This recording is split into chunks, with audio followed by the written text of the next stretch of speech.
எப்பவுமே நாம் வெயில் காலத்தில் நீர் காய்கறிகளை நிறைய எடுத்துக்கிறது நல்லது. இந்த பீர்க்கங்காய், புடலங்காய், முள்ளங்கி இந்த மாதிரி காய்கறிகள். நான் பீர்க்கங்காய் வாங்கினேன்.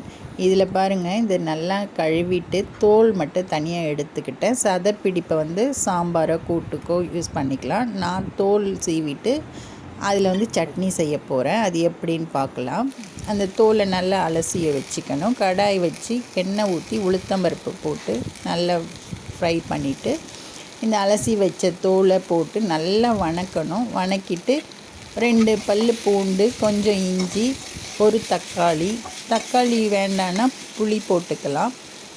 காரத்துக்கு காஞ்ச மிளகாய் ஒரு 4 போட்டுட்டு, தேங்காய் ஒரு 4-5 பல் போட்டுட்டு நல்லா வணக்கிட்டு ஆற வச்சு மிக்ஸி ஜாரில் போட்டு நைஸாக அரைச்சி எடுத்துக்கணும். உப்பு சேர்த்துட்டு தாளிப்புக்கு எண்ணெய் ஊற்றி கடுகு போட்டு கருவேப்பிலை போட்டு அதை தாளிச்சிடலாம். இது துவையல்னால் தண்ணி சேர்க்காமல் கொஞ்சமாக கெட்டியாக வச்சுக்கணும்.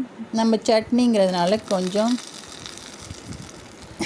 எப்பயுமே கொஞ்சம் தண்ணி ஊற்றி கலந்து வச்சுக்கலாம். இட்லி தோசைக்கு ரொம்பவே நல்லாயிருக்கும்.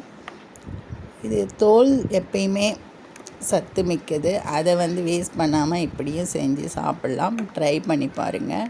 ரொம்பவே நல்லா இருந்தது. நல்லா இருக்கும்.